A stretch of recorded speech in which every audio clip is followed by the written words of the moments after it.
என்னம்மா பின்னாடி என்ன ஒழிச்சு வைக்கிற? அது எதுக்கு உங்களுக்கு? கேட்ட கேள்விக்கு மட்டும் பதில். சாரி, நீங்க கேட்ட கேள்விக்கு பதில் என்கிட்ட இல்ல. நான் கிளம்புறேன். இல்லைம்மா, நாளைக்கு எங்களோட அதிகமாக படிச்சா எங்கள் மேலே ஏறி கொண்டானுப்பா. செய்யறதே குப்பை பொறுக்கிற வேலை. பேச்சா பாரு, நான் சொல்றது செய்யறது அவன் வேலை. வேலை செஞ்சா மட்டும் போதும்ல. அப்புறம் ஒரு சின்ன கரெக்ஷன். பொறுக்கிற வேலைய நாங்க செய்யறதில்ல, சுத்தம் பண்றது மட்டும்தான் செய்றோம். நான் நினைச்சா உன்னை மட்டும் இல்லை, உன்னை வேலையை சேர்த்த தேவியும் சேர்த்து வேலையை விட்டு தூக்க முடியும், தெரியல. அப்புறம் சோத்துக்கு சிங்கி தான் அடிக்கணும். உங்களுக்கே அடுத்து யாரை காக்கா பிடிக்கலாம், எவன் கால்ல விழுந்து அடுத்த போஸ்டிங் வாங்கலாம், இப்படி நிறைய வேலை இருக்கும்போது எதுக்கு தேவையில்லாம எங்களை பத்தியெல்லாம் யோசிச்சு டைம் வேஸ்ட் பண்றீங்க? நிறுத்துமா, உங்ககிட்ட போய் சரிசரமா பேசணும் பாரு. என்ன கையில இதுக்கு தான் இவ்வளோ பேச்சு பேசுனியா? குடிங்க தங்கம்.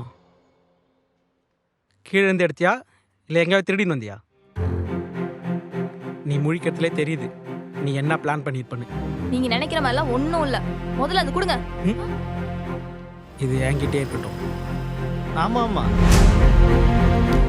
அவர்கிட்டயே இருக்கட்டும், அப்போதான் பத்திரமா இருக்கும். இல்ல என்ன தம்பி, என்ன வேணும்? செயின் இது அவரோட செயின் தான். கொடுங்க பிரதர். என்னமோ உங்க செயின் மாதிரி ரொம்ப ஃபீல் பண்றீங்க. ஒழுங்கா வேலையை பாருங்க. அதே தான் நானும் சொல்ல நினைச்சேன். அவங்களுக்கு